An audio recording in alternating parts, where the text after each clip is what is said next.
Wonderful. Good evening, everyone. Welcome to the Housing and Community Development Commission. It is my pleasure to call this meeting in order on Thursday, May 14th, 2026 at 5:54 p.m. This evening is being conducted both in person and in City Hall, wings room 118 and 120, and streamed on Zoom for public viewing. Please note that the public verbal comments is in person only. Written comments submitted before the meeting will be considered as if you were present. Before we begin, let's review some logistics. All comments and questions should be directed to the chair. Commissioners, please speak directly into the microphone. Remember, they are always live. Members of the public will have 2 minutes to speak on agenda items and during open forum sessions. For the code of conduct, please focus comments on the agenda item, address remarks to the full commission, and refrain from abusive language.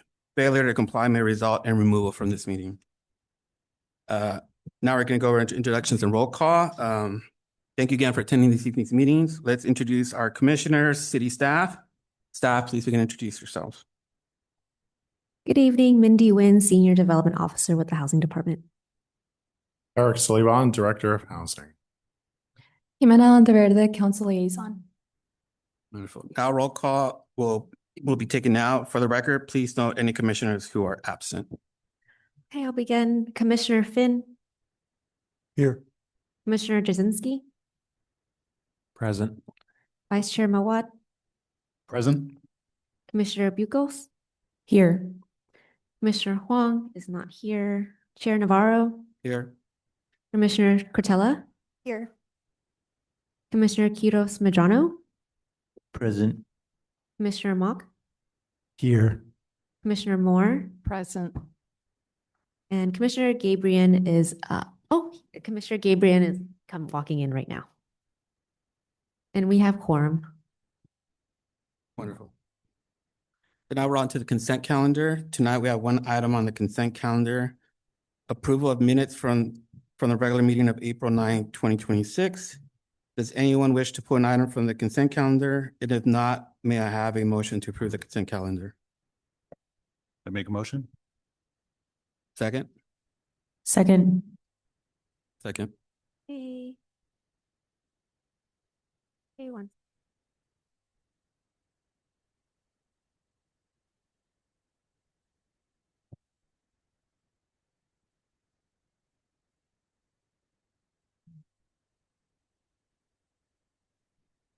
And the motion is to approve the consent calendar with the maker being Vice Chair Mawad with a second by Commissioner Bucos. I'm going to start the voting. Commissioner Finn, Aye. Commissioner Jasinski, Yes. Vice Chair Mawad, Yes. Commissioner Bucos, Yes. Commissioner Wong's not here, Chair Navarro, Yes. Commissioner Cortella, Yes. Commissioner Quiros Medrano, Yes. Commissioner Mock, Yes. Commissioner Moore, Yes. Commissioner Gabriel. Yes. Thank you. The motion passes. Okay, wonderful. Now we will hear reports. First, we'll start with the chair's report, then director's report, and then council district liaison report.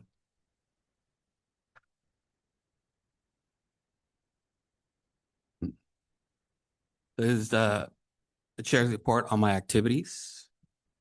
As part of my activities as chair, since our last meeting, I have spent considerable time reviewing our government documents, rules, and legal authorities that apply to this commission. I want to share that what I found with my fellow commissioners so we can all carry out our duties with a clear and shared understanding of our rights, responsibilities, and authority. The following is a summary of what I reviewed and what I believe every commissioner should know. First, our governing documents. In my review, I identified 5 governing documents that every commissioner should be familiar with. Number 1, our HCDC bylaws under resolution number 14-3. This governs our meetings, officer elections, procedures, and the duties of the chair, vice chair, and secretary. 2, the San Jose Municipal Code 2.08.2840, which defines the commission's powers, duties, and scope of advisory authority. 3, Council Policy 0-4. The citywide consolidated policy governing all boards and commissions, including conduct, ethics, and meeting standards. 4, Rosenberg's Rules of Orders, the parliamentary procedure that governs how our meetings are conducted. And 5, the Brown Act, Cal Government Code 54950, California's open meeting law that governs public access, agenda requirements, and commissioner conduct at and outside meetings. What we can study and recommend in reviewing Municipal Code 2.08.2840, I found that our commission has broad advisory authority in 2 categories. One is in Section A, which I put housing and community development. Under 2.08, we may study, review, evaluate, and make recommendations on existing housing programs and policies in the city of San Jose, new programs and policies that would further the city's housing and community development goals, the city's progress in meeting its housing goals, including the RHNA, affordable housing and community development matters as requested by council or the city manager, the use of housing and community development funds, consolidated are also the consolidated plan development and the commission is required to hold public hearings on. 2, rent and mobile home authority. Under 2.08, we have specific authority over chapter 17.2.22 and 17.23. Recommend rules and regulations for apartment rent ordinance. Recommend rules and regulations for the mobile home rent ordinance. Recommend fees for administering both programs. We recommend changes to both ordinances and conduct studies on mobile home parks and mobile home living. And we recommend changes to Title 20 provisions related to mobile homes. Based on my review, I had found that our advisory authority spans the entire housing continuum as presented to City Council in the Housing Catalyst Team work plan on March 2026. And that was that one diagram that showed the entire housing continuum for us commissioners that were there, and which was later forwarded on to our secretary. Prevention and outreach. We'll also come across the housing programs and policies, community development funds, and consolidated plan hearings. Transitional housing, new housing programs, and affordable housing matters, rent stabilized and PSH units, which is apartment rent ordinance fees and rent stabilization rules and regulations and ARO program changes, and market rate and affordable units, which also include the mobile home rent ordinance, Title 20 provisions, and our housing goal progress. In reviewing the bylaws, I found the following regarding officer authority. The chair and vice chair, which is elected by commissioners, 1-year term running from June to June per our bylaws. The term commences immediately upon election. Chair's ruling. Under Rosenberg rules, the chair's rulings on meeting conduct are final unless overruled by the commission body itself, not by staff. Special meetings. Under bylaws, the chair or the majority of the commissioners may call a special meeting at any time by contacting the secretary. In my reviewing of the bylaws of section 300-307, I found the following key rules governing our meetings. Our regular meetings establishes that meetings are held the second Thursday of every month except July. This is fixed by our bylaws and not subject to staff discretion. Special meetings may be called at any time by the chair or the majority of the commissioners by our bylaws. Quorum, the majority of the total seats, whether filled or vacant, is required to conduct these business. Agenda items. Under the bylaws, 306, matters for the agenda shall be submitted to the secretary before the deadline. The city attorney confirmed there is nothing in the Brown Act, Rosenberg rules, or any other governing authority that prohibits commissioners from requesting agenda items. And public comment, 2 minutes per individual under current practice. The chair may extend or limit this time as their discretion per the bylaws. How to request an agenda item. Based on my review of the bylaws, the Brown Act Governance Code, and written confirmation from the city attorney, commissioners may request agenda items by putting the request in writing, delivering it to the secretary, confirming the item is within the commission's scope, copying the chair on the request, and requesting written confirmation that the item will be included. As my closing note, this information above reflects my own review and study as chair. I am sharing it as a report on my activities so that all commissioners are informed and empowered to carry out their duties effectively. I'll welcome any questions or discussions from my fellow commissioners, but we might be agendizing this the following month. Thank you very much. Now to the director's report.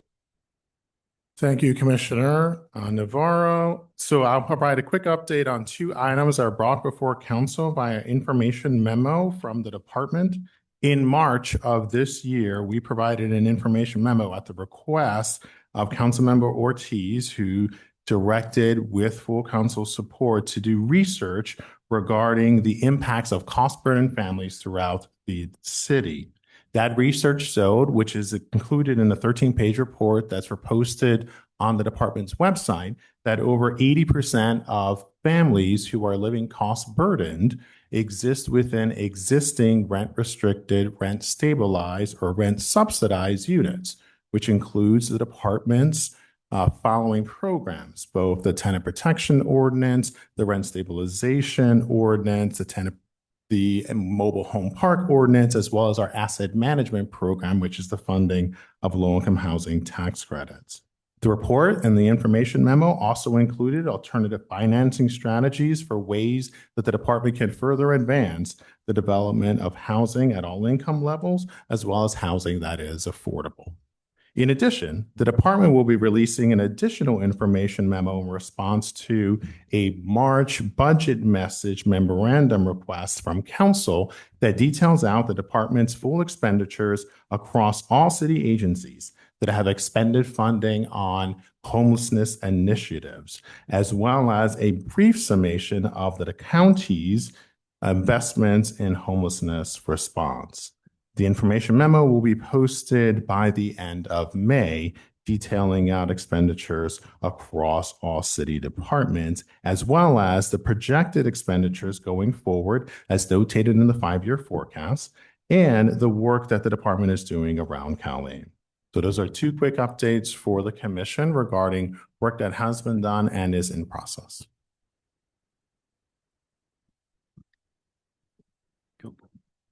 Are there any questions? Sure. Eric?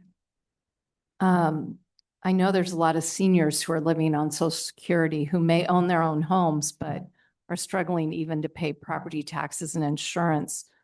Were people who own homes included in that study? Yes. So the study both looked at cost burden families for both ownership and rental, and it broke it down by age, demographic, and location in the city. Okay. The memo is posted on our website. It's pretty lengthy because it gets into a lot of detailed breakdown on the demographic trends. So 20% for homeowners sounds very low. Well, it sounds low. So the 80% that I reference is all individuals who are cost burdened within the city, so both ownership and rental. And then that 80% reference is though of the totality of all families, which was 112,000 and change. 80% of them live in existing rent income, rent restricted, or rent subsidized units. So it encompasses both ownership and rental. Yes, Commissioner. Yeah, I had a question in reference to what the chair talked about. In policy 0-4, under section 2, purpose policy number 4, AB 1234 ethics training. Commissioners who receive compensation, salary, stipend, reimbursement, expenses, blah, blah, blah, are supposed to have a minimum of 2 hours training and completion certificates within 90 days of appointment. And then also 5, city training. Within 1 year of appointment, commissioners are required to complete mandatory training covering but not limited to city charter, municipal code, council policies related to boards and commissions, city policies, procedures, Brown Act, consolidate open government ethics resolution. Anyway, we're supposed to have some training, and I'm just wondering when that's supposed to occur, because I don't remember that happening during my term, and this is my 4th year. So Can answer that. So when you are first appointed, the city clerk is the one who manages those trainings. And so that information should be shared with you through the city clerk's office. And if you go to the boards and commissions webpage, there's a required boards and commission training video along with a PowerPoint slide and training quiz. And that's something that the clerk's office, when they swore you in, should have shared with you. And if they haven't, then I can check in and make sure that you get that training done. But they are the ones that facilitate that certificate and everything. That's not through our commission. And I, Yeah, I wasn't sure who was supposed to do the training. I didn't think it was the housing department that was supposed to train us. But I just think this comes up because of what Ruben, what our chair was saying and giving us some good information, and that's information that we should be receiving and not just through a chair report. I would think that that would come under city training or under the ethics training, which is supposed to happen every 2 years. So how do I go about getting that training? I have to call the city clerk then and ask the city clerk for training in order to keep my position on the commission, If which you I shouldn't be here because I haven't had that training? if you email me, I think the clerk has changed some of their policies. I'll Okay. connect you to Megan and then we can sort this out. But Okay. yeah. Thank you. I can vouch for, I did get training. Yeah. So, yeah. Yep. Well, I know I was talked to, but I never got 2 hours of training, and I never got what I would consider training on all of these policies and procedures and Brown Act. And I mean, it was briefly mentioned, but I wouldn't go as far as to say that it was training on those subjects. yeah, So we could definitely look into that for you. And then Mindy or I. I guess I could can back- call the city clerk and talk to them. Yeah. So that would be my best avenue at this point. Thank you, Mindy. Thank you so much. I think we're done. So we're gonna move on to the liaisons report. Thank you, Chair. Grace Colander, Council Liaison. I don't have a report this evening. Okay, thank you so much. Okay. So now we're gonna move to our first open forum, our first session. Members of the public may now address the commission on items not on today's agenda, but within our subject matter jurisdiction. Each speaker has up to 2 minutes. Please direct your remarks to the commission as a whole. Commissioners will have the opportunity to respond afterwards. Thank you. Let's wait for the timer. Lillian, oh, hello, is it on? Is it on? Lillian Koenig. I'm a senior. I sit on a senior commission, and I was actually allocated, you could use that word, to do some housing research on affordable housing, and I'm here as a resident to share my research. I did submit my research on the table there. It was the chair, I believe. Yes, that's Thank it. you. And one to to Eric, I say his name, and to Grace and to the city clerk. Anyway, my research was on affordable housing because I live in affordable housing, and I know what can happen year after year after year when your rents go up. And just the ability to afford to stay in that housing, you must make at least 2.5 times the rent. And there's no way people who are seniors can work and work and work after age 70 and make that kind of money. And if you look on the third page over here, it states how much money you have to make to be in affordable housing. But I didn't have enough to give to everybody. So if you want to pass them around, you may. We talked about budget stabilization reserves, building equity, impact feasibility, review process, affordable housing tools, gap finance, consolidated plans, action plans, affordable housing, and it goes on and on and on. But basically, what I found is that the persons and commissioners that sit on the housing do have the ability to change policies and find funds that can fill that gap or that hole for seniors that need to stay in their affordable housing and that need the monies to be able to stay in there. There's a gap that every year that gap gets higher and higher. So you may, as a commission, have I'll extend an extra oh, minute. oh, that's so nice of you. Okay. So you can, as a commission or as a chair, use your power to find alternative resources for seniors that need the extra funding or the extra monies to stay in their homes. And like I said, there's many, many ways to do that, many avenues to do that, and we simply don't talk about that enough. But with pressure and with possible legislation, we may be able to come up with that what I call the money gap, the gap where seniors in their homes or in affordable housing can actually access this money in some way and be able to afford to stay in affordable housing. Because as you can see, and if you look at this, and Mr. Eric, you know all about the consolidated plans and you know all about all of it, but where is the money? Where is that actual pot of gold, I call it, that can help with seniors, Thank you. et cetera, et cetera. Okay, thanks. Thank you. Somebody else. Okay, next.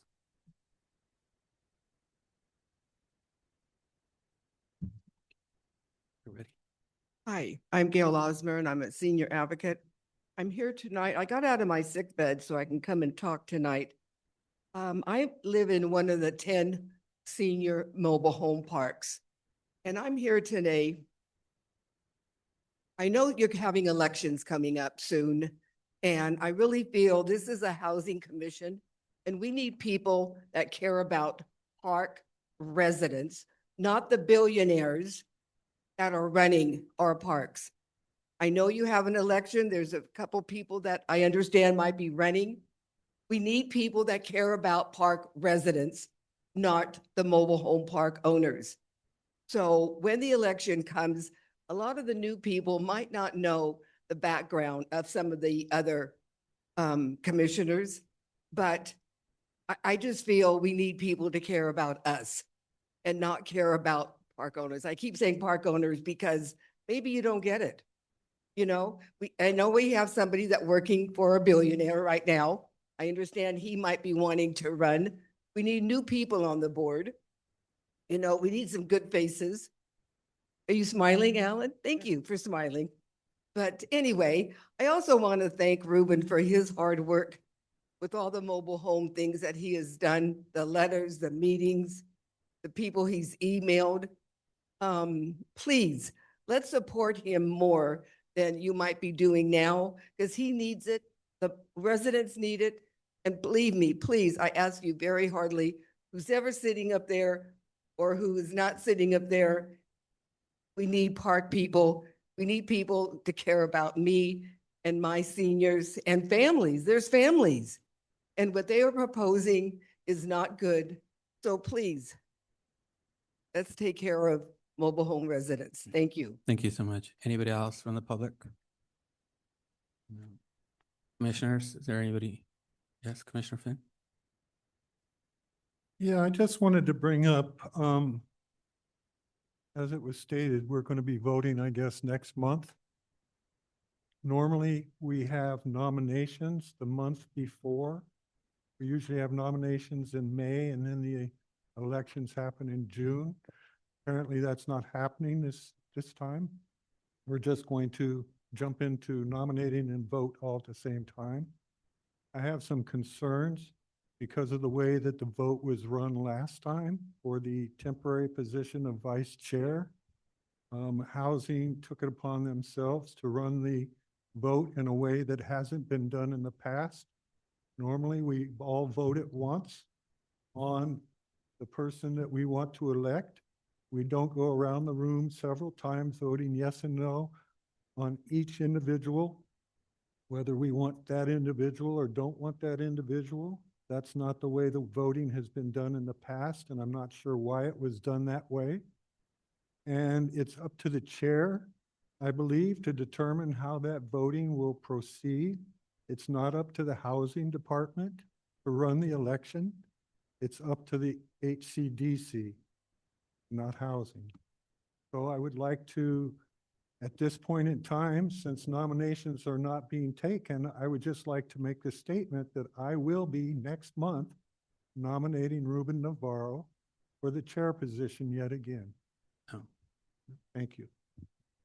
Well, thank you for those nice words. And I'll be accepting next month. Anybody else? Any other comments? Open forum? No. But I just want to add that, yes, I did request for the nominations to be added on. I think multiple times. They weren't added on, not sure why. But, you know, we will be holding our elections next month.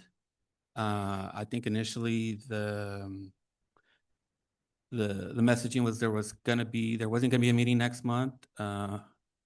Wasn't sure understanding how that came about, but regardless if housing department has anything to present or not, I would still be having that meeting. And yes, we are gonna be running our elections the same way we have always have been doing them. So thank you very much. Any other comments? All right, thank you. So now we're gonna move on to new business. We have 3 items of new business. Right now is the establishment of a formal process to request information. This is a chair-driven item on our agenda, and we're going to discuss establishing a formal request process to receive information from staff. And then I'll do a quick slide presentation.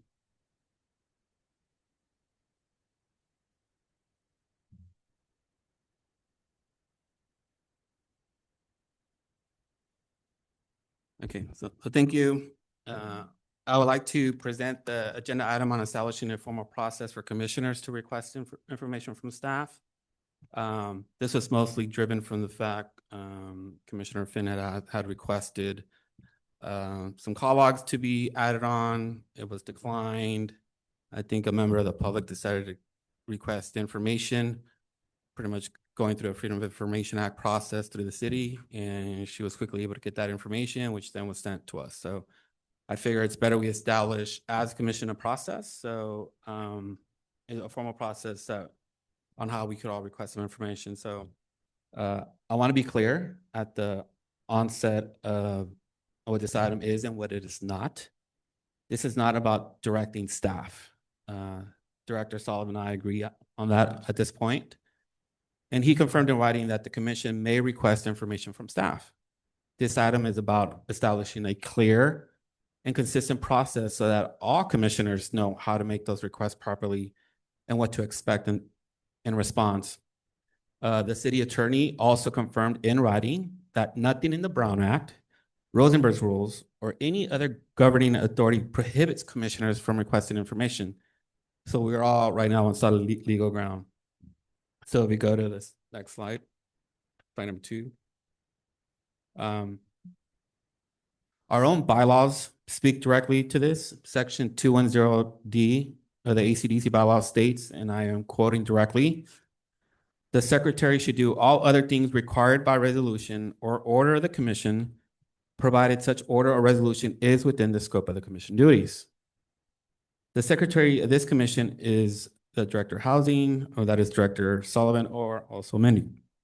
So our own bylaws create an affirmative obligation for the staff to support our commission's work when it falls within our scope. What does this mean practically? 4 things. First, staff cannot unilaterally decide what information commissioners receive. That decision belongs to the commission.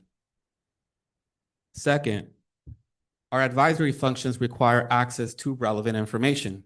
We cannot make informed recommendations to city councils without it.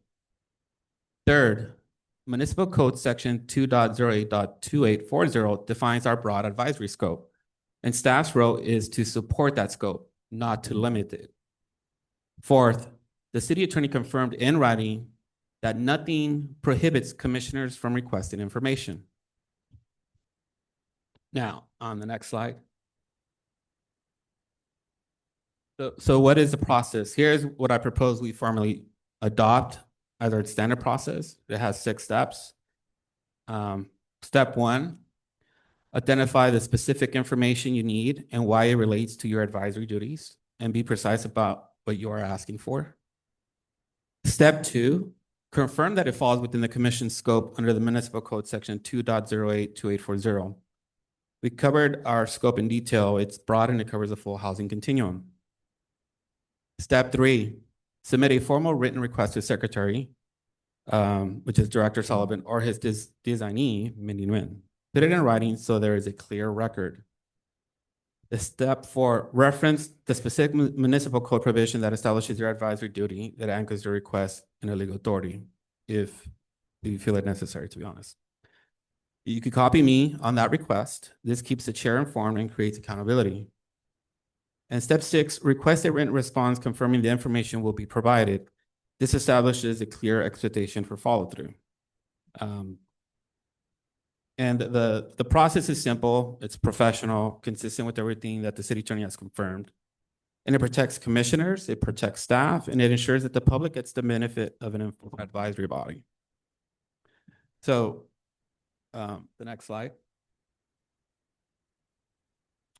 So I wanted commissioners to be aware of the California Public Records Act, which is Government Code Section 7920 and following. And this is kind of what Commissioner Finn and the community had to go about that. This is your right as both a resident and as a commissioner. If you submit a written request through the commission process and do not receive a satisfactory response, you have a separate and independent right to request public records directly from the city. And this includes meeting agendas and minutes, staff reports and memos, emails related to commission matters, budget documents, contracts and agreements, and any public record held by the city. To file a request in San Jose, you go to sanjoseca.gov and search for public records request. You submit it through the next request portal. The city must respond within 10 days. This is your right and it exists independently of whatever process we adopt today. And then the next slide.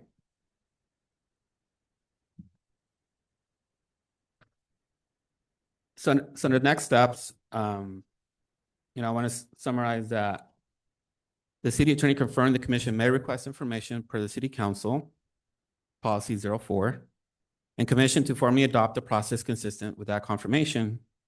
And then the commission to formally adopt the information request process, and then a motion to recommend staff to respond in writing within a defined timeframe.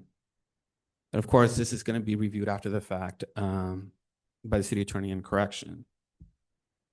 Do we have any questions? Would anybody like to make a motion for this process or any other suggestions on how to request information? Before you make a motion, we do need public comment. Oh, yeah. Clarifying questions, Let's public start. comment, and then. Yes. Can we move now to public comment? Yes.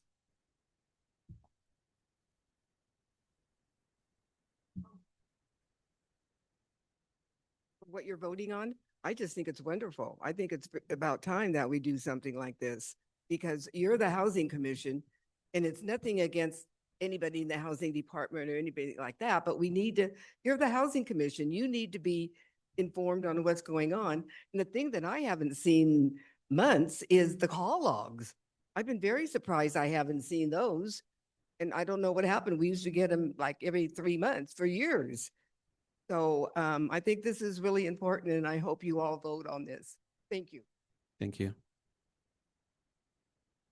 Ruchinsky? Couple questions. On the last slide, there's a disclaimer. It says this item is subject to city attorney review and correction. Why is that on there? I think that's because we're going back and forth with the city attorney. On what? I mean, you're asking us to vote Yeah, on. oh, yeah. So We're asking us to vote on something. This is and- perfect. I love this question. Thank you so very much. So what happened is there's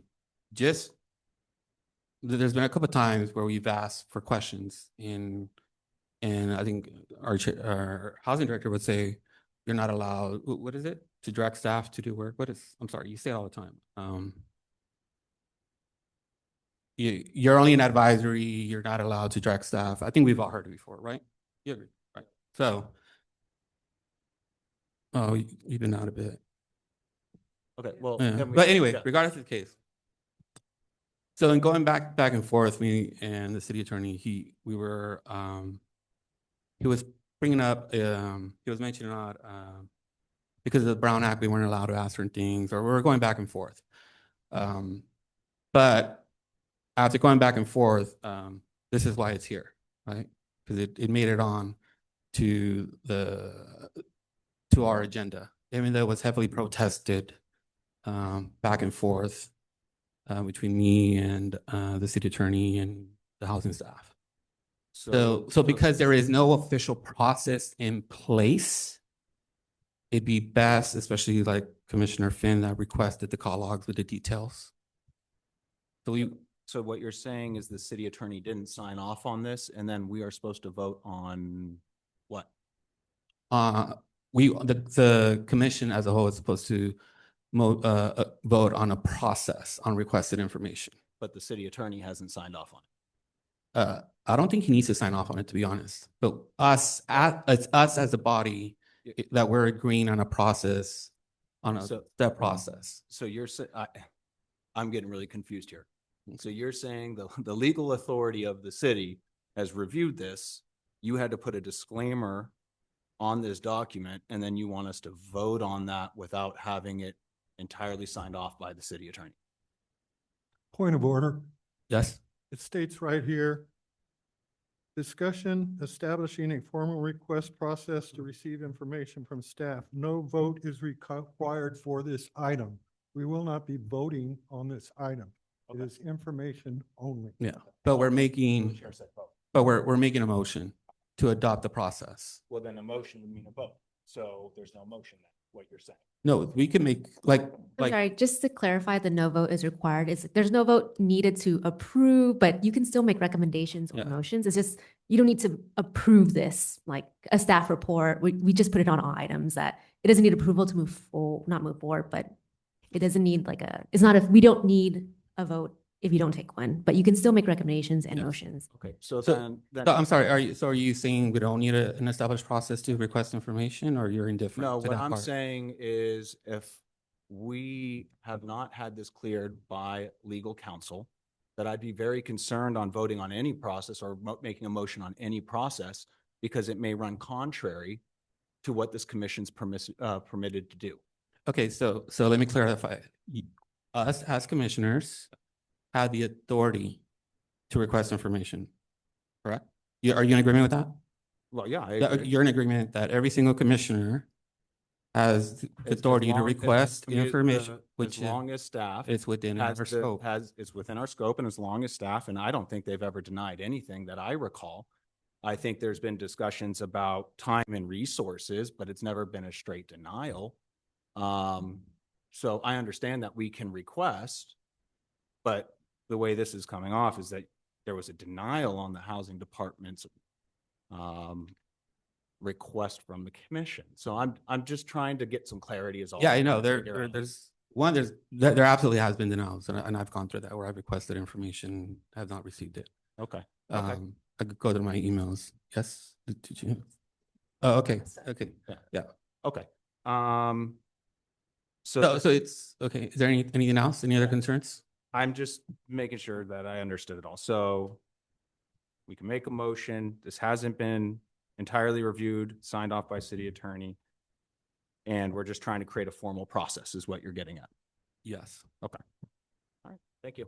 Okay, Commissioner Finn, do you have any questions? As far as I can tell, this whole packet went through both housing and the city attorney before it landed here. There was a great deal of discussion about whether or not this would even be put on the agenda. And there were some clarifications made. And then it was accepted by both housing and the city attorney to put this forward at this time. I don't know that there's anything for us to vote on or make a motion about. If you come up with a motion, I'll be glad to hear it. But as far as I can tell, this is just information to the HCDC about how to go forward if we want to request information from the housing department. Thank you. That's much clearer. Thank you. Yes. So I have a question. I've been on the commission for 7 years now. And within reason, I've gotten everything I've asked for. I know I've been put off a little bit, like wait for the dashboard, which is totally reasonable. So we ask for things in the meeting and that works really well. Why do we have to go through a formal process? Yeah. I don't understand. Yeah, so I've Well, actually. Does this take away this takes away from our ability just to say, hey, this came up in the conversation. Can you send it to us? So I don't like it. Okay. So I actually used you, Commissioner Moore, as an example of how previously and historically, we've been able to retrieve information. We've been able to put items on the agenda. Remember you did a presentation and I think you brought us your own slide deck. I know you personally presented to us once. Yes. And this, so historically, there's certain people tend to get information, certain people don't. And we want to streamline the process to make sure that when we request information, just so you know, Commissioner Finn wanted to discuss the call logs, was denied by the housing department. So the housing department should not dictate what goes on our agenda. We dictate the agenda. That's different than this. Right. That was your first presentation. Yeah. Which I actually like that we can, here's the process for getting things on the agenda. This is not that. No, this is just getting information because Right. So when using my example doesn't work here. it does, because we've heard the housing director, when we ask for things, he'll say that's not within your purview. You're just an advisory. never You cannot direct staff to do work. I'm pretty sure there are commissioners that have actually heard that comment. So what we're trying to establish here is just a process on how to request information that we call agreeing on a process. It doesn't make any difference whether we agree on a process, right? But what we do want to make sure, and we understand that there should not be any roadblocks to requesting information, or on a side note, adding things to our agenda. Does that make sense? Right. But this is not adding things to the agenda. So they need to be separated. Right, but that's not what this is. This is just, is there a specific process I and think- is there a turnaround, like a service level That's agreement? the question. This sounds like it precludes us saying, hey, you just brought this up, Eric or Mindy, can you send us this data? It's not. How, we wouldn't be following the process. This is just general request information, not during meetings. Okay, it doesn't say that, but Yes. I guess for myself, being fairly new to the commission starting in December, this is helpful, right? When we do have things, I remember conversations, I think it was about a month or 2 months ago, where, we're limiting the amount of data that we actually have or data that's actually presented to us. And we had a whole conversation around it. And now, to my understanding, is we would have to submit a request for that information. And I think this is just a standardized process to request information that is not presented to us during these meetings, or a supplemental information that we may need to make decisions, because we had that whole conversation. So I'm glad to actually have this in front of me to give me an understanding of how this process works. To add to this, I'm a visual person, so I would like to actually have a video around this. Would be helpful to make it easier for me, and I'm sure the community could benefit from a video on how to navigate that process, because if you try to navigate the San Jose portal, I'm sure you'll get lost in that rabbit hole. And so also looking at this,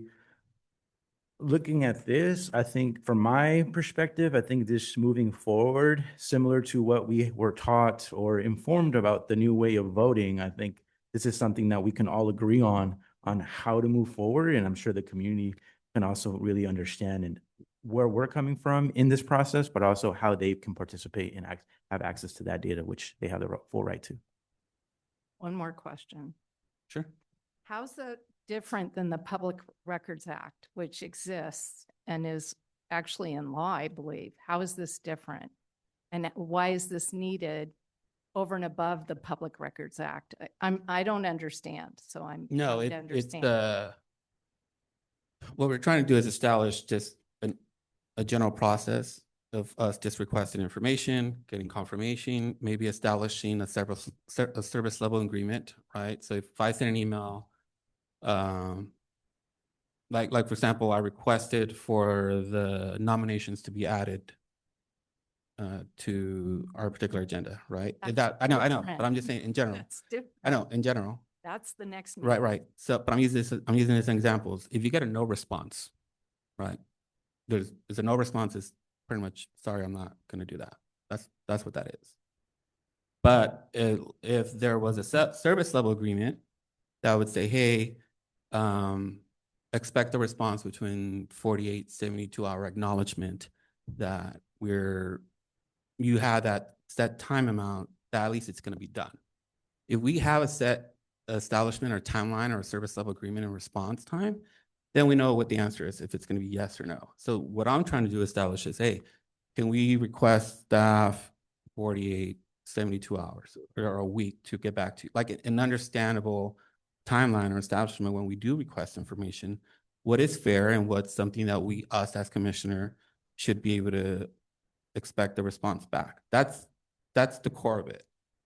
For Commissioner Finn scenario, I believe it was Martha that had to go through that Freedom of Information Act, whatever, the Public Records Request, Public Records Act, which is pretty much then the Housing Department having to do this again and submitting that information that was originally requested. So in other words, you force now a commissioner or a member of the public to go that route when there could have been a response saying, hey, we'll get back to you within 72 hours or, right, because we don't know how busy they are.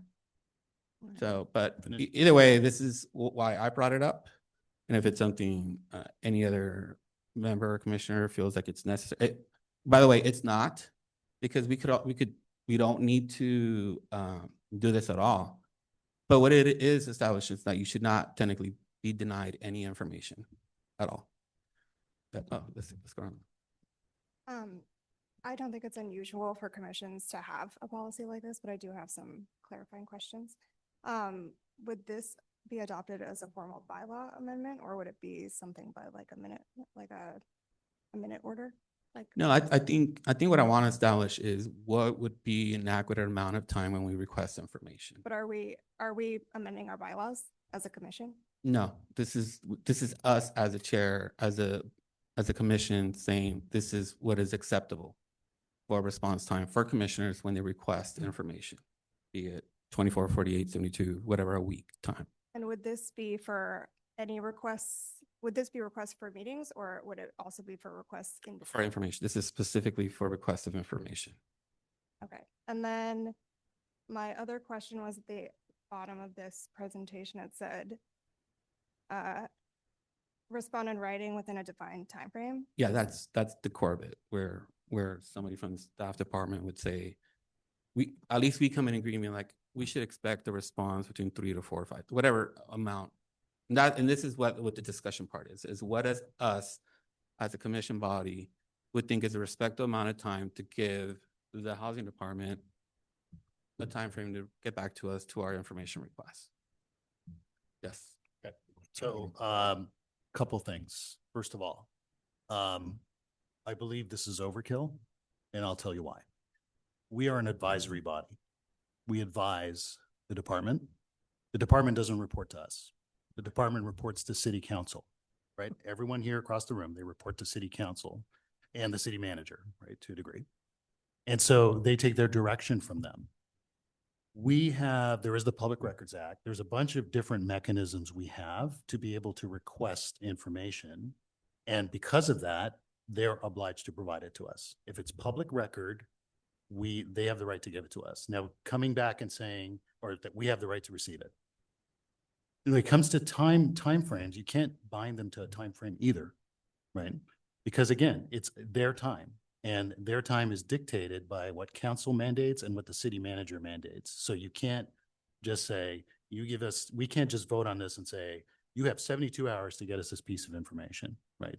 So we can request information. Commissioner Finn was very articulate in exactly what he wanted when it came to the call logs. It was very clear. It was received, and they're processing it, and they're looking at it and saying, okay, and there was some issues with systems or something else. I deal with systems all the time. I get it. But the bottom line is they are not obliged, if it's not an element of public record, they're not obligated to come back to us in a given time frame or to give us information if it's not information that is deemed of public record. So in the end, as an advisory body, our job is to represent our constituents, right? We all have different constituencies that we represent. I represent District 2, making sure that their voices are heard that we're providing recommendations to policy, to budget, et cetera, and they take that under advisement. But in the end, the policies actually are formulated by the department and approved by city council, or rejected or modified by city council. And so that's why I'm thinking this is not, it makes no sense to have something like this. We are here in an open forum. We can ask as many questions as we want. We can provide as much advice as we want. And from my perspective, and I agree with Commissioner Moore, I've never seen an instance where we haven't received information, or at least an acknowledgement that, yes, we understand what you're looking for. Let's see what we can do to get that information to you. And if we can't, we can't. And it's just what it is.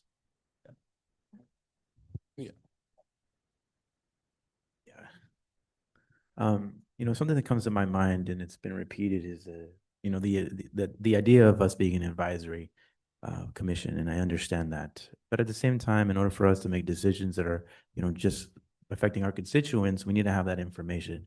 And for me, this being my first term, right, this is really helpful. This is my first, and haven't been here for more than 2 years, 3 years. I don't have all that experience. So when we think about this process and thinking around like us and as an advisory commission, I don't want to minimize the impact that we have as a commission to represent our constituents, and especially the decisions that we are making around this, right? Because we need to have the right information to make the decisions to advise the housing department, right? Just because we are an advisory commission doesn't mean that we don't have to have a process, and we don't have to have certain expectations of mutual respect when it comes to the housing department and it comes to us. And so creating that baseline where we can recognize that we are all adults here and we're making decisions that affect families in our communities, to think that this is overkill, in my honest opinion, it is not. I think it's just levels the playing ground and recognizes that we all need a baseline, and that this is the baseline. And if we are requesting information, yes, we could ask for information. At the same time, we are an advisory group, as we've been told, which, in my opinion, it almost sounds a little, I would say, like a little submissive to what we're asking for and the decisions that we make here at this advisory group. Because we've been told, and I've been told directly, if yes, we'll take that into consideration. What does that mean? Is it going to be put on the back burner, or is no one really going to pay attention to my comment, right? And so thinking around that perspective and just recognizing that we are adults and we are making decisions that do impact our constituents, and we do need to have that information adequate enough to make proper decisions on how this process should be. I find this extremely helpful, and I don't think it's an overkill to make sure that we're making the right decisions with the right and correct information without having to go through all these Pandora's box essentially to get that information. And yes, I can ask for the information, and we've had this conversation where, well, you can ask for this information. We don't have to have all this information because that's too much information to have. However, there was data brought to us last 2 meetings ago that we didn't even have the details about what those impacts would actually have in that community. And so to sum it up, I just don't think this is overkill. I think it creates a baseline for all of us to actually be to consider and recognize that we haven't been here. Some of us haven't been here more than a couple months. Others have been here longer, which it's understandable, but we do need to have that level playing field, and we do need to have that baseline of how we're going to move forward, making the best decisions for our constituents. Yes, Commissioner Finn. First, I'd like to say that all the information that you put forward is already policy. It's already in the code or in policy with the city. There's nothing in here that isn't already factual information. This is not something that Ruben made up and put in front of us. This is factual information that he dug up and gave to us so that we had this information.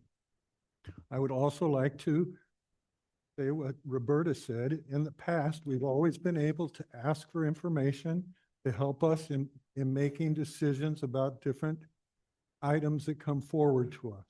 That's always been the case.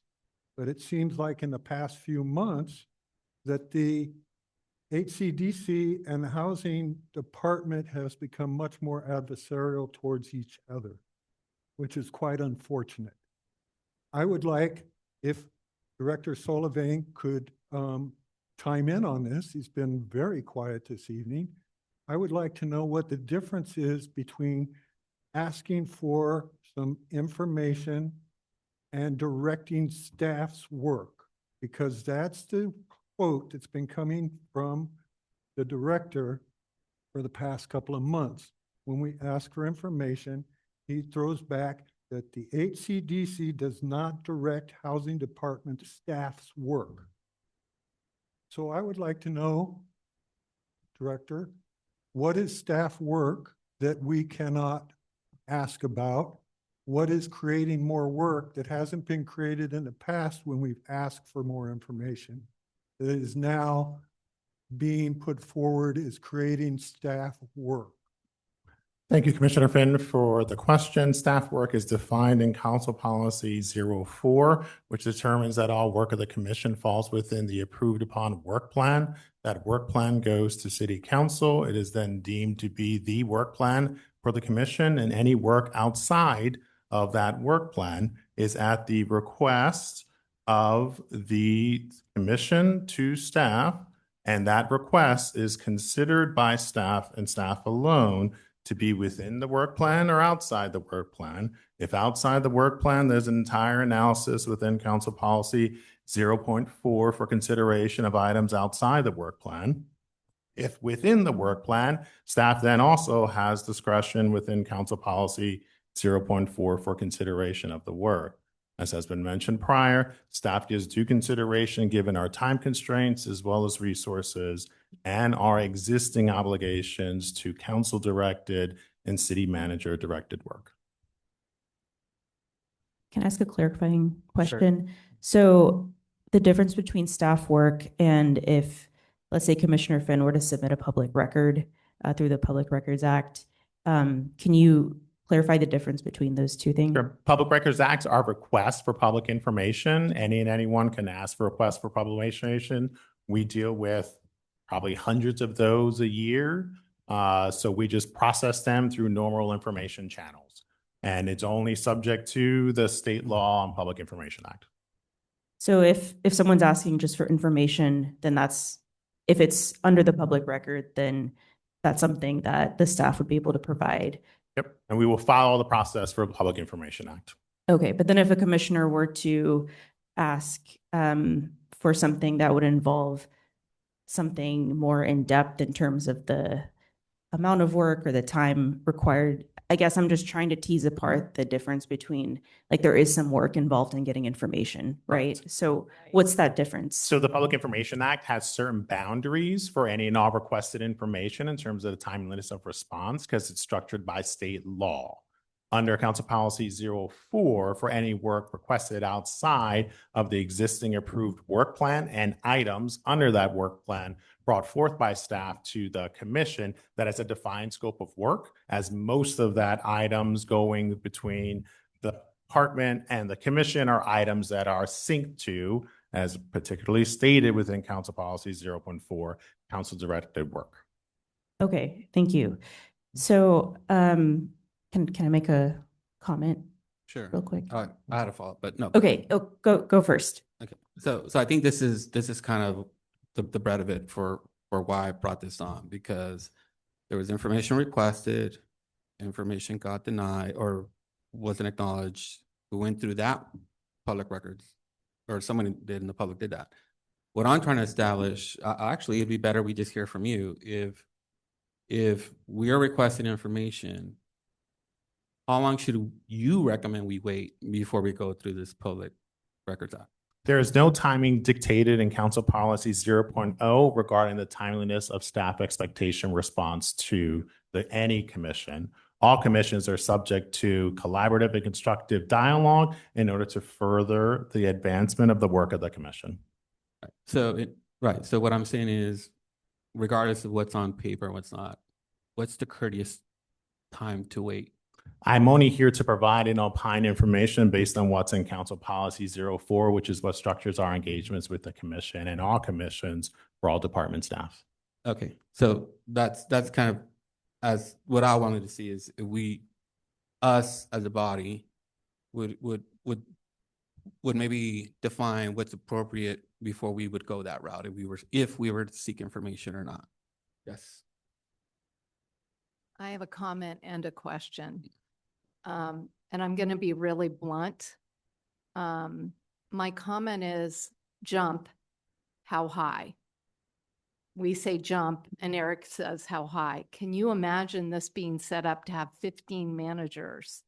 He's supposed to report to 15 of us. This sounds very controlling to me. And so my question for Eric is if we voted for this, if it was a majority vote to pass this, would you have to follow it?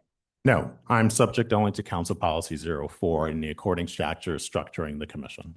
Okay. I make a motion to table this. Yes, we're not. I still had another question. Yes. Going back to what Commissioner Moore said before, in the past, we have made requests for information regarding different things that were before the HCDC. And housing has always been very good at providing us that information. And I am very grateful for housing to do that. We have never really had to put in PRRs, public records requests, to get that information from housing because they've always been very good about giving us the information we request. We started running into a wall with that, and that's when a member of the public put in a public records request, and now it seems to be getting blown out of proportion.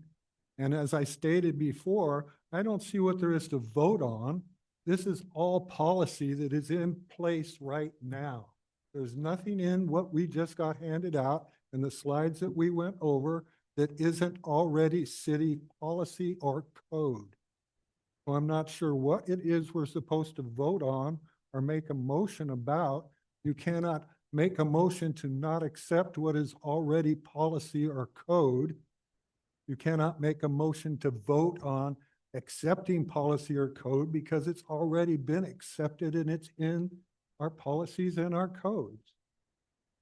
So the only issue that I have is whether or not we can make these simple requests that we have made in the past without running into a wall saying that we are trying to direct staff's work.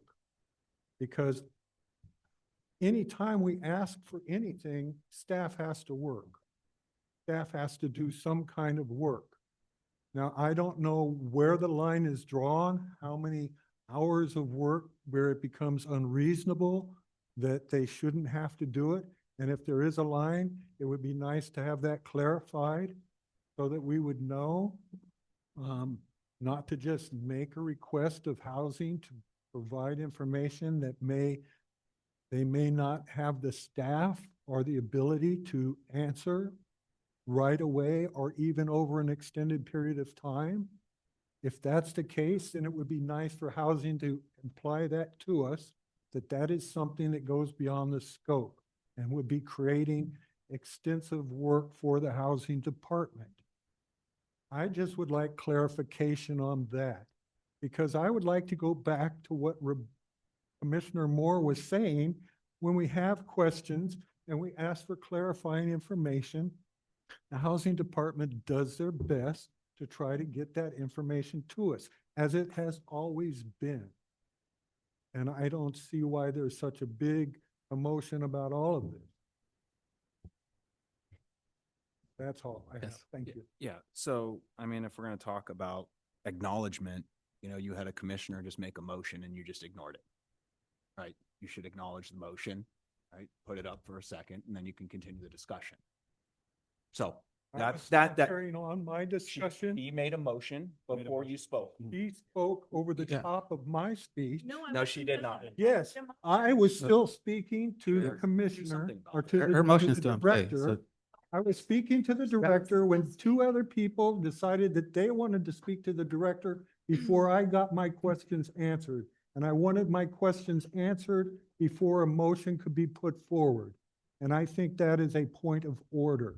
I don't think that you can go ahead and make a motion when there are still questions on the table from the original question.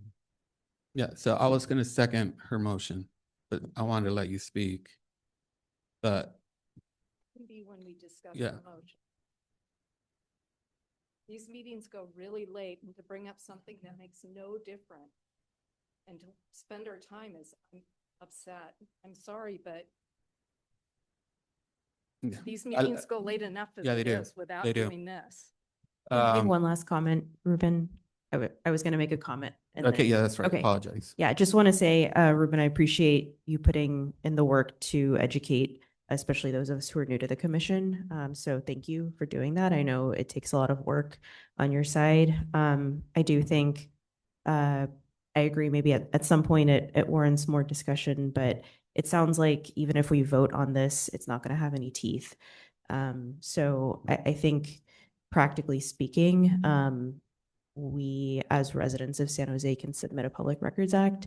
So I mean, I think at the end of the day, I do feel that commissioners have the right to request any information that the public can request, and we can get that information within the specified amount of time. And we also, beyond that, have the right to get information that'll help us kind of carry out our duties as an advisory body. So I appreciate the discussion. I think it's important.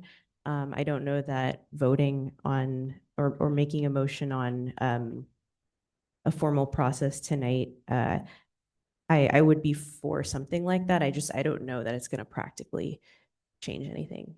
Yeah, no, it's perfectly fine. The one thing that I want to make sure is that some commissioners have expressed concerns that that the housing department is kind of limiting on what information it provides, whether we can or cannot pull anything on our agenda, which you should not be able to dictate what we can and cannot, as long as it falls within our scope, right? So, yeah, so right now we have a motion on the floor. I second it, just to table this. I could do more research on what is asking the housing department to go above and beyond, or in what's required within the scope. I do want to say that we are an advisory commission, but when we need information to provide the right advice, we do need that information. Right, and that's Question. right. And I think there should be an acknowledgement whether we're going to get a response or not, especially if it's if a narrative is trying to be being controlled. So that's why, after speaking with some commissioners, we brought this on just to make sure how to request information, because a lot of times we'll request information and this information is going to come in it, and it never does come. So that's why I brought it on. And are we going to vote to table this, or do you still want to? My motion stands. To table this. I just want to say, I didn't mean to block Daniel from speaking. I just wanted the motion Yeah. on the floor. That's all. Yeah, that's on there, and I second it. And I'd like to get some clarity. So you're asking us to just recommend this as a process that we embed into, our process? Or what are you what are you asking us So for? the motion was to table it. No, with bringing this to us, what was this brought up for that? No, I wanted to bring just a formal process within us commissioners that we could all agree on one. Yeah, right. Just creating a baseline of how we're going to move forward. Exactly. Because it's not reinventing the wheel. It's already in place. And I just think for us to recognize a process, it just means straightforward. So to me, it doesn't make sense not to move forward with this. Did you want to put a motion? So commissioners, Sorry, you Lorna? do have a motion on the floor and a Yes. second. So would you like to entertain He's- that He's motion? asking to do a substitute motion, so that's what Okay. he's asking. Yeah. Just- Can I finish my thoughts, please? Yes. Thanks. So, Okay. yeah. So thank you. Thank you for your volunteer participation here, right? So just making sure that there's a process for all of us to really recognize on how we're going to move forward. And I appreciate this because, again, going back to us asking for information, we we would have to go through this process. And I did not know about the process on how to do that until this was brought forward. Thank you. Can I Are just you add a making point of substitute motion? clarification? Whatever happens tonight, everyone here can email staff and CC the chair. Yeah. You don't need to take a vote on that. So I just want to say you're more than welcome to do that, and you can email me, Eric and Sarah, and also Chair Navarro as well. Like, you're free to do that. I just want to put that out there. Yeah, thank you. But just creating that baseline of all of us to be like, okay, this is a process that's already in play without reinventing the wheel. So I don't know why it's ruffling some feathers. Okay, can we call a vote? So the vote is to table the discussion. The maker is Commissioner Moore with a second by Chair Navarro. Let me just share my screen.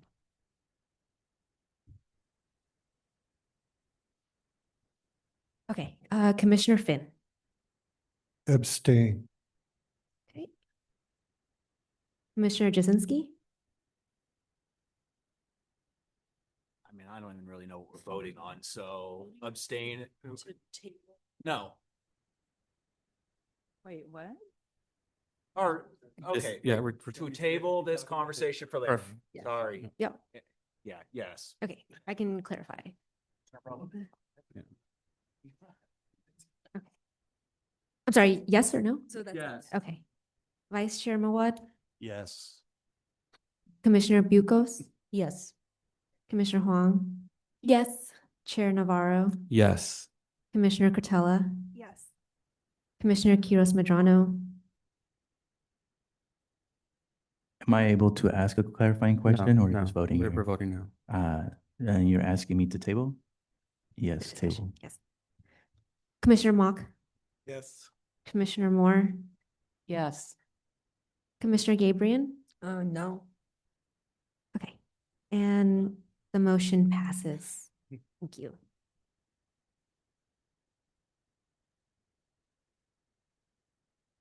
Wonderful. Now we're going to move to our next item.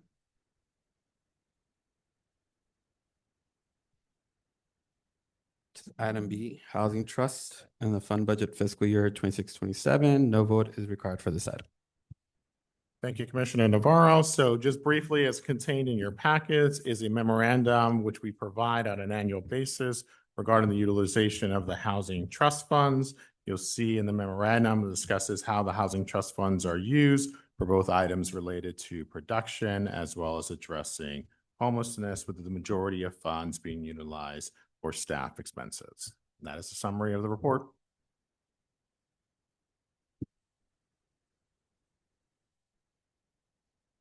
Wonderful.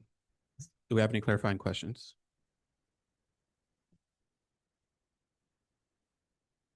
Yeah, I would like to know,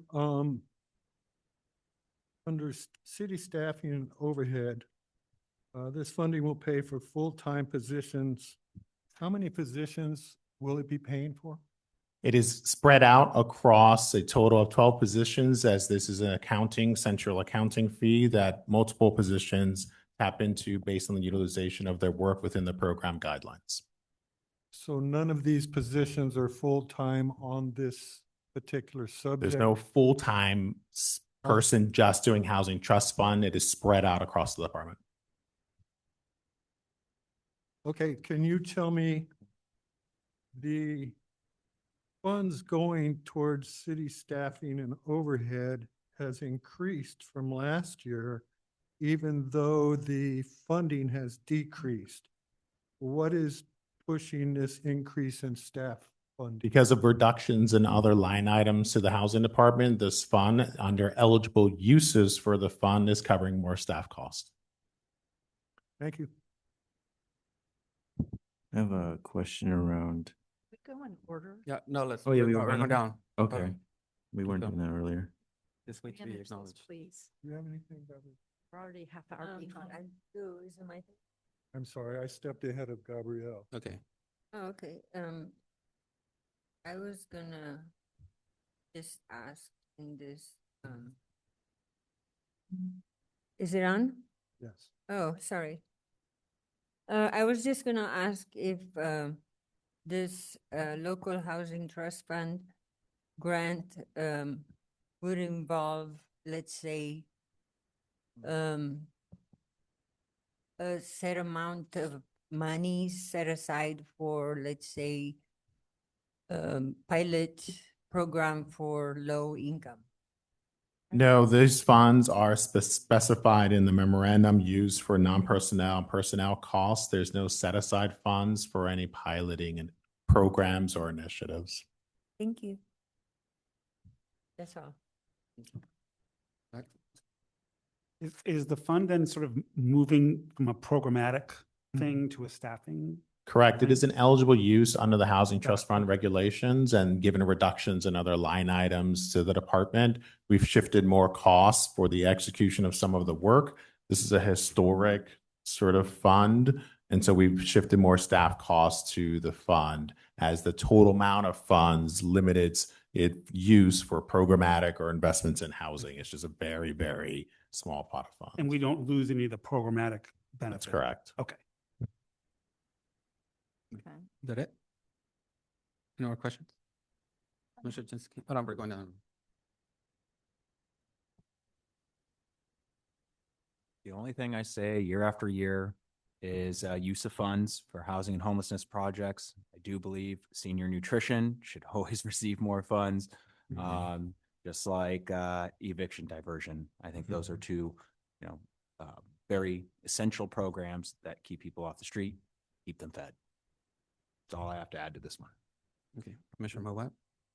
Commissioner Curtella? In fiscal year 2025 to 2026, this housing trust fund funded Homeward Bound, senior nutrition, homeless services, and eviction diversion. Those don't appear in this, don't appear for fiscal year 2026 to 2027. Are those programs going to be funded in the next year? They're funded through other funding sources as we mix and match the flexibilities given each programmatic regulations, how we can apply staff costs versus program imputation versus investments, piloting different programs. We make determinations across the departments, 22 different funds with sub-funds underneath of that, totaling nearly 60. How we best sort of allocate costs, since the department is less than 10% general fund funded. We are 90% state, federal, and cost recovery program funded. The budget shows projected liquidation as a revenue source. Where is that coming from? Liquidations is an annual exercise that all departments do, and the housing department does as well, where we go through existing encumbered contracts. And where those contracts haven't been spent down, we liquidate those encumbered funds to release them for other fund uses. We do that, and it is recognized in the annual city council report in October as recognized revenue for reallocation. Just a couple more questions. Disaster and emergency assistance was in fiscal year 2025, 2026, and I don't see it in this budget. Is that moving somewhere else? That is moved to a centralized cost due to disaster recovery efforts coming from the city manager's office. And then the ending fund balance is declining. Is there a reserve floor or policy that guides how low the balance can go? Ending fund balances is structured under council policy on how that work and those revenues are recognized and what is the applicable work for recognition of the revenues and then applying it for future work. A much more kind of complicated process to discuss, but effectively it's an accounting term for how the city drops revenues above and below the line that are recognized in each budget year. Thank you. Next question. Commissioner Huang? Just a comment. I think revenue's misspelled. Oh, great. Thank you. Is it Commissioner Moore? Thank you. Just a quick question and a quick comment. What percentage of eviction diversions towards rents versus towards legal action? So the percentage breakdown varies coming out of this fund because eviction diversion and prevention of homelessness, they come out of multiple sources of funds. So we can follow up with what the exact allocation percentage breakdown is of this versus other funds. But it's listed right now actually in our department proposed budget because it's multi-sourced for all of our work around eviction diversion because it's not a standing program within the city. It is funded meaning it is not structured under ordinance. It is funded through what is sort of effectively leftover funds, liquidations, ending fund balances from other sources, and then pulled in. We have the full breakdown on our proposed budget that we can just forward to you. Okay. Again, I mirror what Commissioner Jazinski said. It's good that seniors receive more funds for nutrition and renters receive more funds for, how do I say it? Rent payments versus legal. When you get legal involved, it's lose-lose. When you help someone meet a gap, it's win-win. Going back, yep. Hold on. Is there anything else, Commissioner Moore? I'm done. Thank Okay, you. thank you.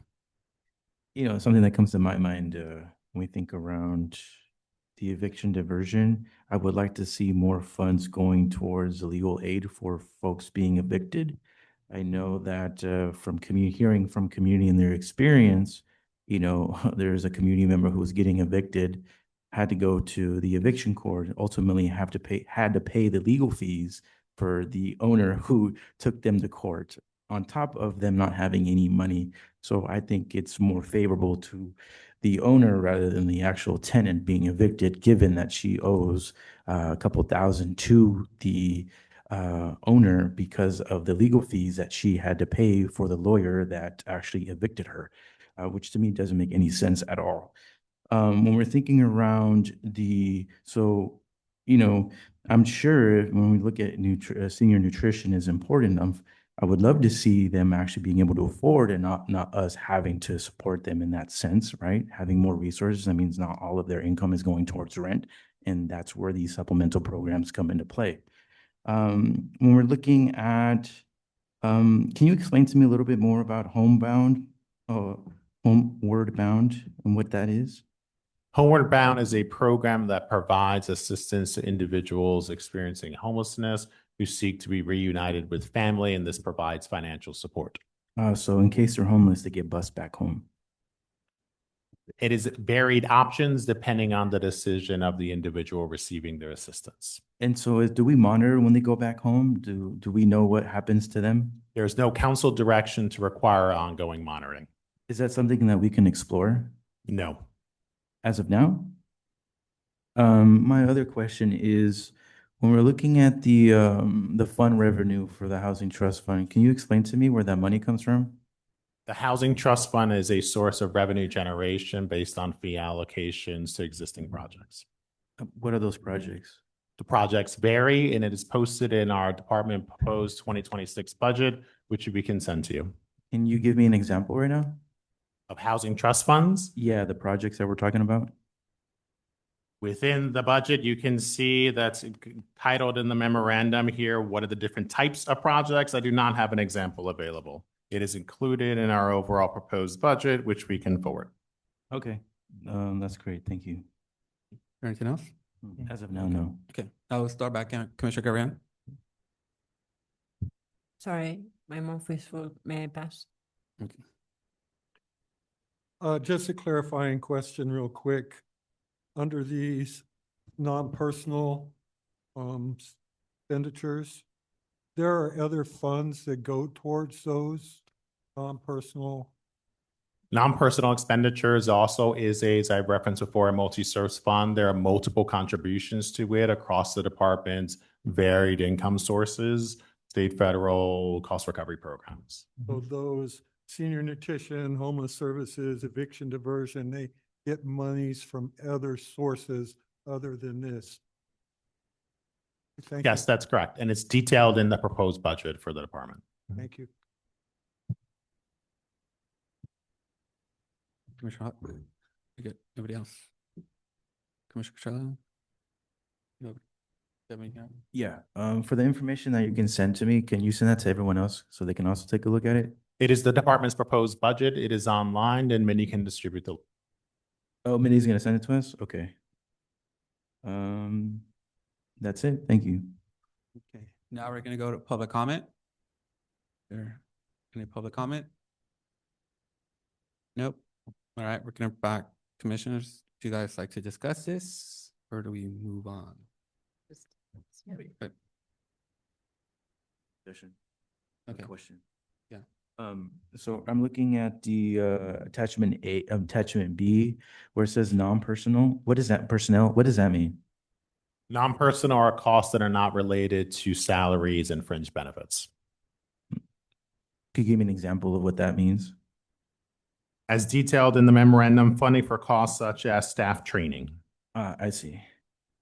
And then what about transfers? What does that mean? Transfers within the cross to funds as we do accounting for the reconciliation of the funds on an annual basis. We transfer funds throughout the different funds because again, they're multi-source for particular single expenditures. Okay. Can you explain to me what projected liquidation in FY 25 and 26? What does that mean? Liquidations is the execution of contracts which have been encumbered and are no longer being utilized, therefore subject to liquidation. That process is an annual process as structured by council and it is executed in October of this year. The department cannot provide a projection at this time and it is not included in the FY 26-27 proposed budget. Okay, I was hoping it would be. Okay. And so I see that there's a difference between the attachment A and attachment B when it says transfer. Is that just two different funds, right? They're different fiscal years. I see. Oh, thank you for clarifying that. Yeah, that's it. Thank you. I appreciate you explaining that to me. All right, now we're going to move on to the next item, which is measuring spending plan for fiscal 2026, 2027. No vote is required for this item. Thank you, Commissioner. So as detailed in a memorandum, this is the continuation of year 2 of the council directed 2-year allocation of the Measure E funds under the according allocations was up to 90% going to homelessness initiatives, 10% for prevention, and the work that we do within the department for the execution of these funds. The projected total revenues is at $55 million, as any and all additional Measure E revenues are received by the department by the end of the fiscal year. It will track along the same allocation of existing expenditures within the memorandum. And that is a summary of the memorandum for now. Thank you.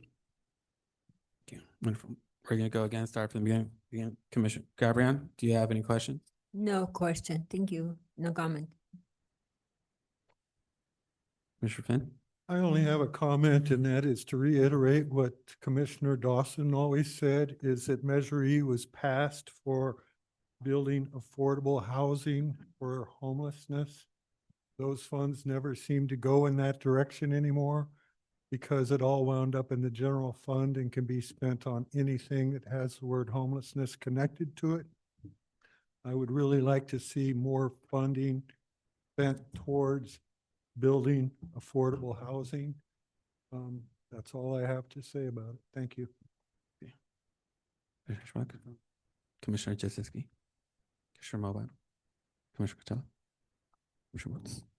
Yeah, so kind of along the lines of what Commissioner Finn was saying, on table 2, so it looks like currently there's nothing allocated for affordable housing, or did you, you mentioned, Director, that if we get more than 55 million in revenue, it'll go along the same allocations. So does that mean there wouldn't be anything allocated towards affordable housing?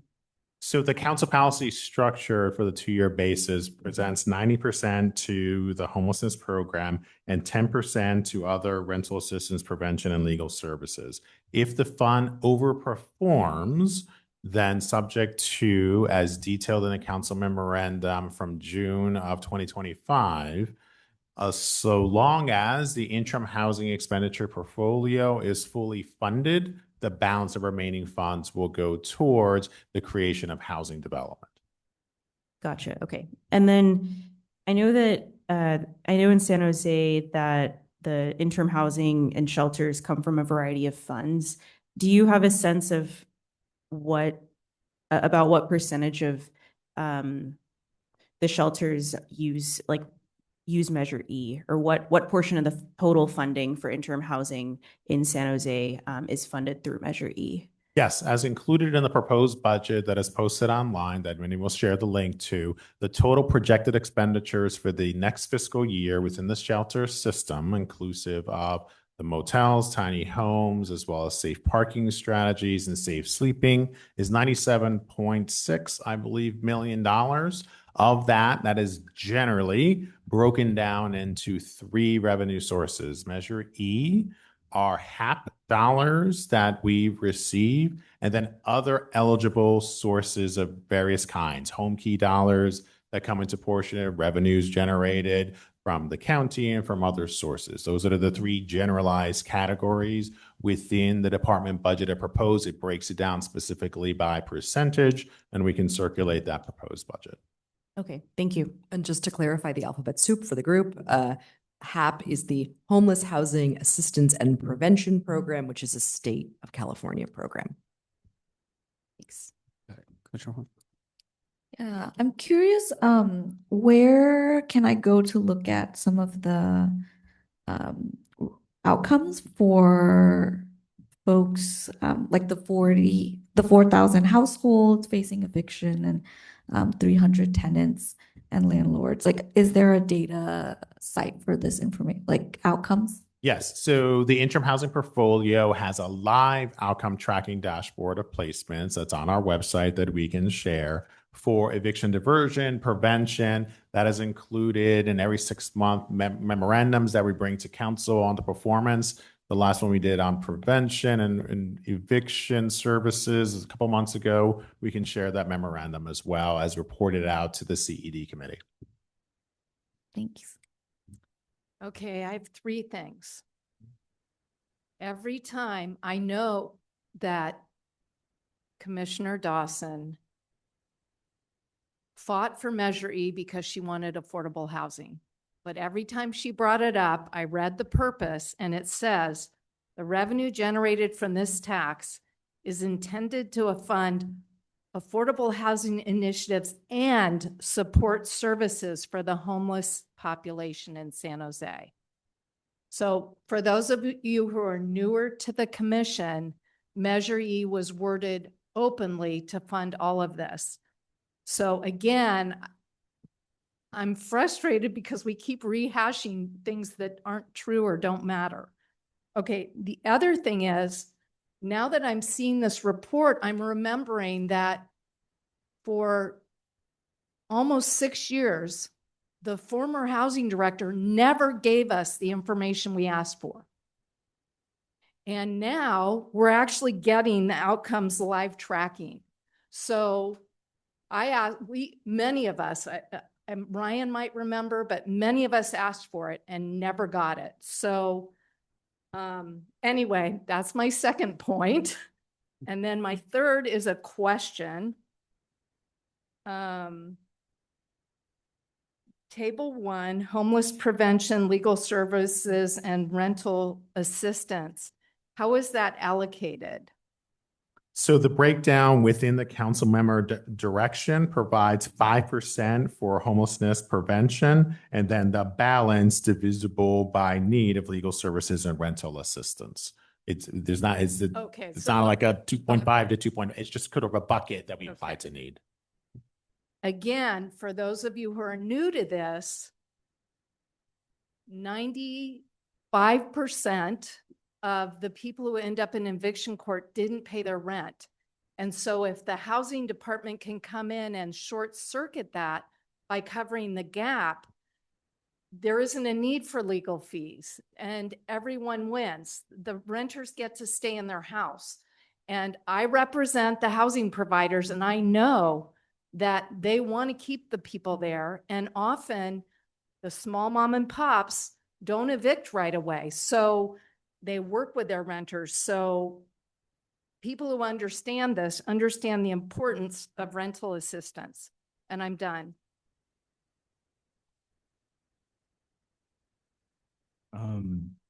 If y'all haven't gone to eviction court, I recommend that you have the chance to visit, right? Because it's a whole process and community is super stressed during that time, right? When they're facing eviction court.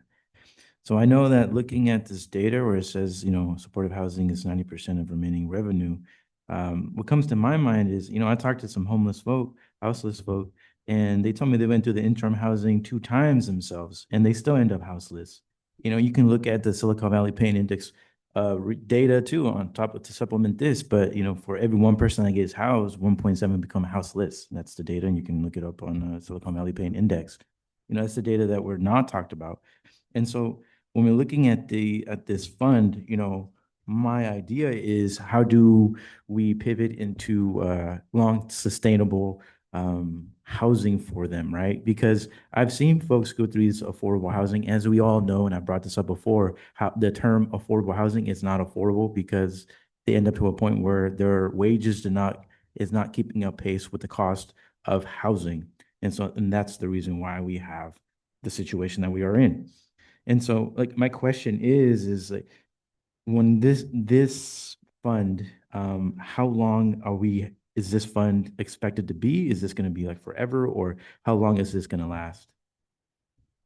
Are you referring to Measure E? Yes, that's what we're talking about. Measure E is a general tax as instituted and approved by the voters. It has no set sunset date. And so with that in mind, are we exploring how to pivot the idea of houseless prevention and houselessness support to allow other ways of making sure that folks have housing too? Are we exploring that since there's no sunset date for this fund, instead of just continuing a cycle of folks going through supportive housing and sheltering, where I've seen it myself, where folks do go in and they come right back out because they can't afford to keep up pace with the rent. So my question is are we exploring other ways of diverting this in maybe 5 years to 6 years, where we don't have to pay 90% to houseless support and sheltering, where folks can actually stay in the community? Is that something that we're exploring? Council sets the policy and direction for the use of the general tax that is Measure E. So we would have to talk to our own district representatives to talk around that, or to put something in place? I don't understand the question. My question is like around, like, in order for us to think long-term and to think in the future, for us not to be okay with this process, would we have to give a recommendation to the council to say, hey, we should be exploring, or we should look at 10 years from now on how to pivot from this reliance on houseless shelters to look at other solutions to be able to address the root causes of houselessness? The department is here to execute on council direction. Oh, and okay, yeah, I remember seeing that we, as a commissioners, that we can write a report and give that to the commission, to the council as our recommendation as well. So that's something that we could look into. Thanks. All right, I have a couple of quick questions. What is on the 10% allocation on homelessness prevention, legal services, rental assistance? When I hear homeless prevention, I'm thinking rental assistance, but are we also helping families, like say their PG&E bill, like other utility bills, or is it mostly focused on rental assistance? What percentage of that homeless prevention, I guess, spectrum would rental assistance actually count?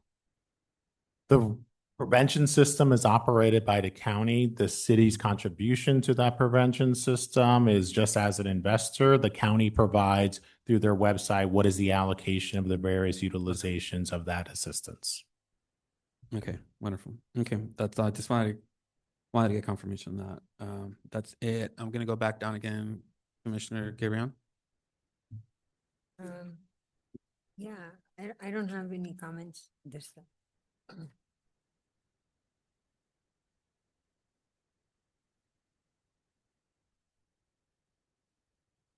Chair Navarro. Keep going down. Commissioner Finn, nobody? Yeah, I would just like to agree with Commissioner Moore in saying that when this was passed by the voters, that it was open for other things other than just building housing for the homeless. But unfortunately, there's next to compared to the money being spent on other things, there is next to nothing being spent on the housing aspect of the Measure E. So Next. You good? Interesting. No? Just one more question. What percent of the homelessness prevention, that 5 million, is towards personnel costs versus direct assistance? It's all direct. This is direct to the Okay. county, and the county distributes that roughly. I think it's 90% of every dollar goes to direct assistance, like 10% or less is for prevention. It's on the county website. Okay, thank you.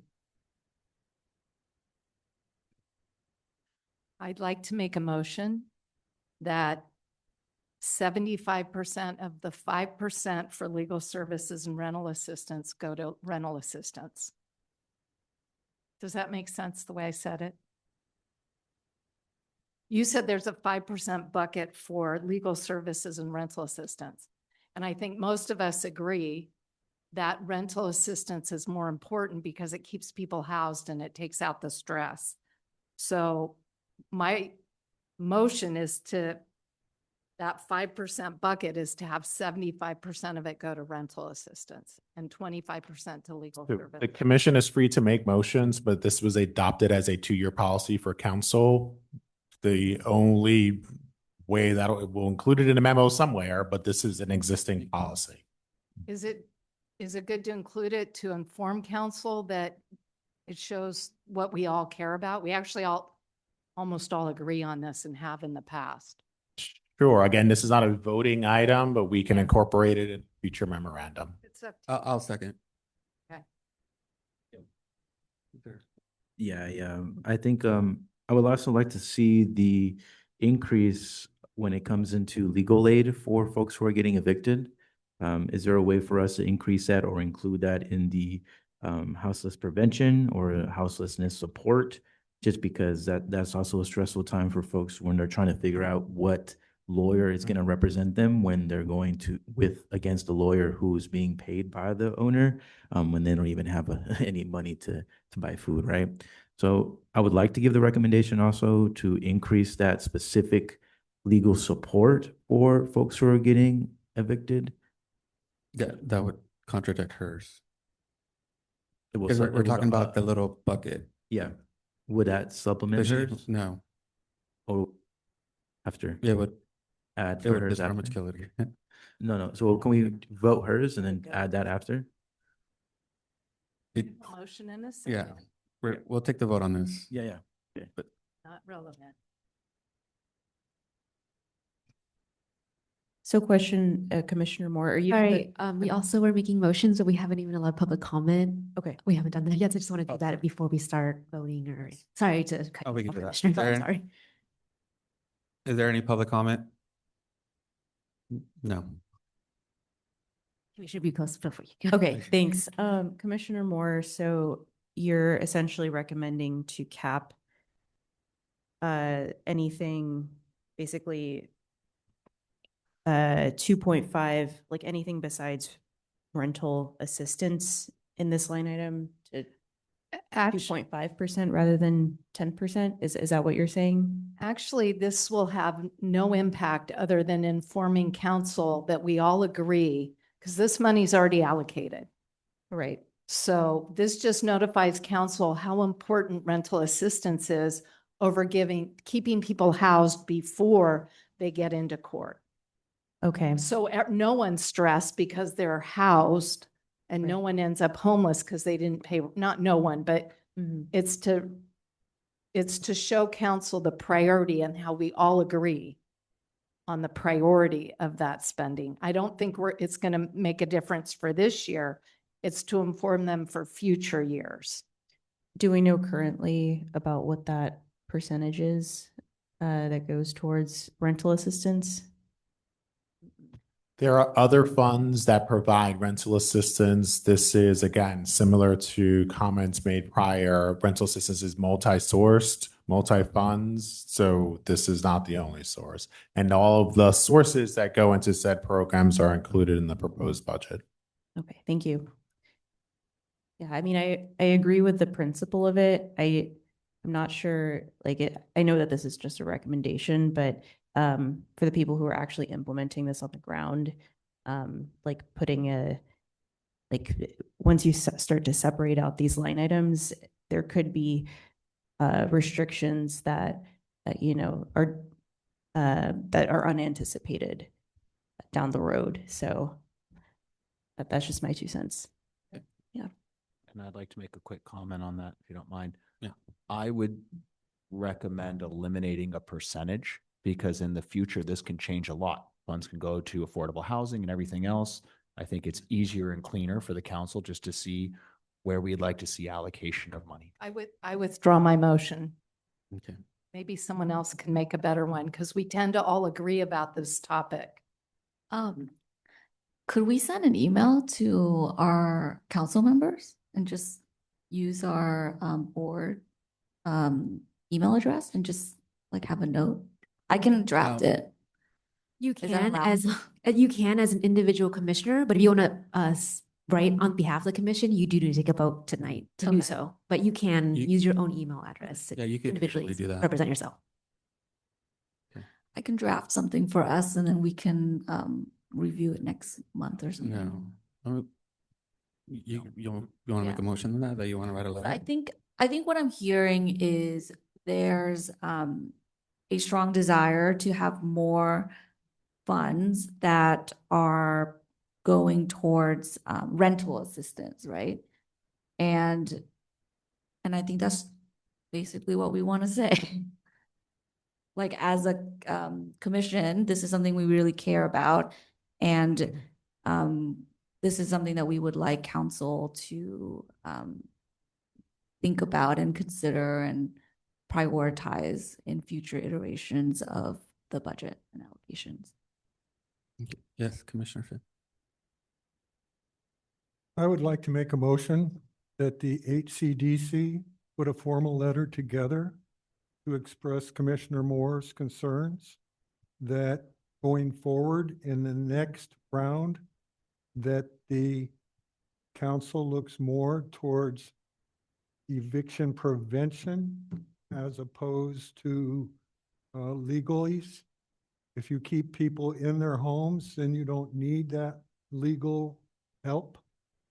So can I make a motion then that as the HCDC, we put together a formal letter and we can all sign it and put that forward to the council? Is there a second? That. Okay. Yep. I just have draft the letter to council, but can we be more specific? So I could read the motion out. Draft a letter to council. To express our desire for to prioritize eviction protection, right? Yes. Eviction prevention. Through rental assistance. It's not just rental assistance, right? It's Rental assistance Fixed to income, prevent yeah. evictions. Yeah, I think. Oh, Commissioner, sorry. Is Yes. there a way to modify that? I feel that to write a collaborative letter representing our concern. My concern is the people that are in interim housing. This is like the first year that they're gonna be in interim housing in these new locations. I would like to see how many of them end up back out in the street. And I would rather have a letter addressing data collection for that. We have a motion. I think those are two separate issues. They are you have a motion there. She just separate recommended. issues, but I feel that 5% of the allocated funds is really not going to make a difference. A lot of people need a lot of help to get their papers in order when they're stressed. You can't think you need legal assistance. So I don't support that motion at all. Okay, we're gonna call the vote now. Okay, you can vote no. But the motion on the floor is to draft a letter to council to prioritize eviction prevention through rental assistance with Measure E funds. Does that sound correct? Correct. In all funds, or no? Well, this measure, Measure Okay. E. Okay, thanks. and the maker of the motion was Commissioner Finn? Right? Yes. Yes. And it this, Legal aid in eviction when it's too late. That's not what Commissioner Finn said. Okay, I'm And sorry. just, I'll shut up. the second was from, Vice Chair Moan.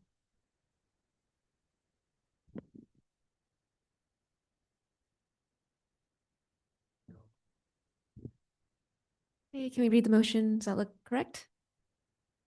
Oh, it's not really visible.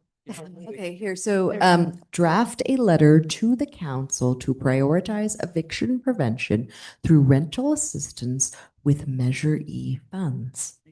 You're welcome. Okay, I will now take the vote. Commissioner Finn, Aye.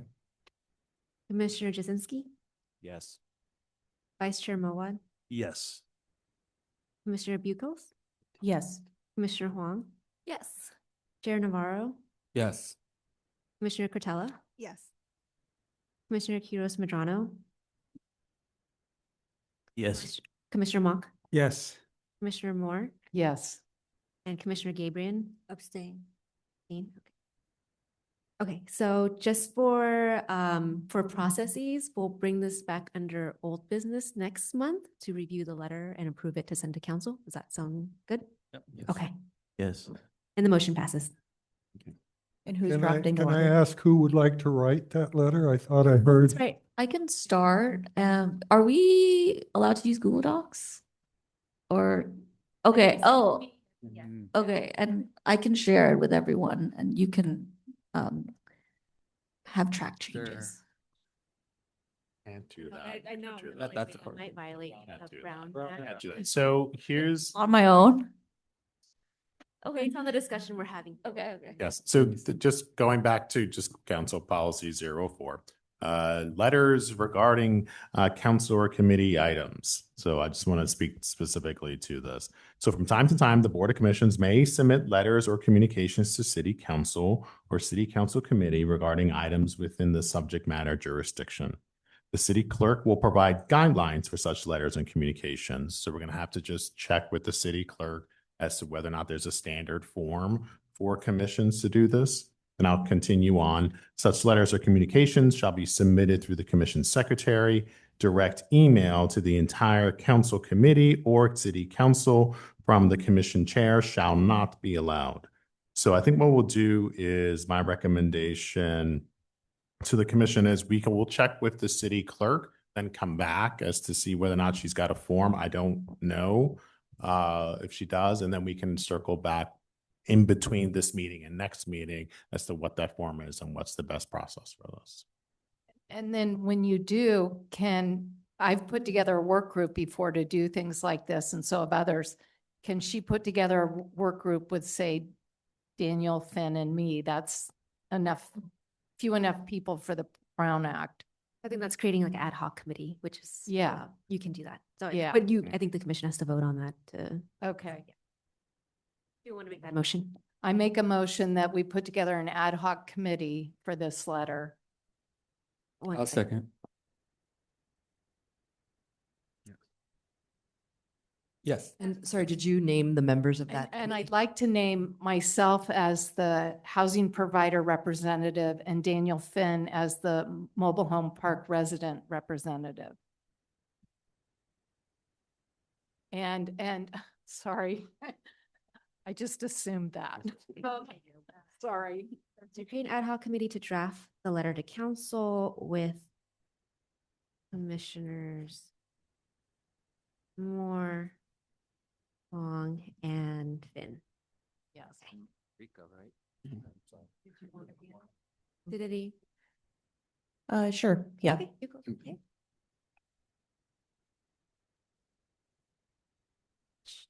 Two H O L. Two H. Okay, that's the motion with the second by Chair Navarro. I will now take the vote. Okay, Commissioner Finn, Yes. Commissioner Jasinski, Yes. Vice Chair Moad, Yes. Commissioner Bucos, Yes. Commissioner Huang. Yes. Chair Navarro, Yes. Commissioner Cortella, Yes. Commissioner Quiros Medrano, Yes. Commissioner Mock, Yes. Commissioner Moore, Yes. and Commissioner Gabriel? Abstain. Abstain. Okay, the motion passes. Okay. Okay, are there any other motion requests? Looks Yes. like we're. Okay, Um, I don't know exactly how to phrase it, but basically, maybe, like 6 month, like twice a year, kind of review to see how many of the folks that are in the interim shelter are back on the streets after 6 months or so. I mean, like data. yeah, I think that sounds more like a information request or report. You're doing- It's all that information is already on our website through the interim housing database on all exits from the program. The database will be further refined based on council direction received in March of this year to add more specificity to the exit data. Well, thank you. I appreciate that. I need to spend more time there. And just to clarify, where exactly is that found?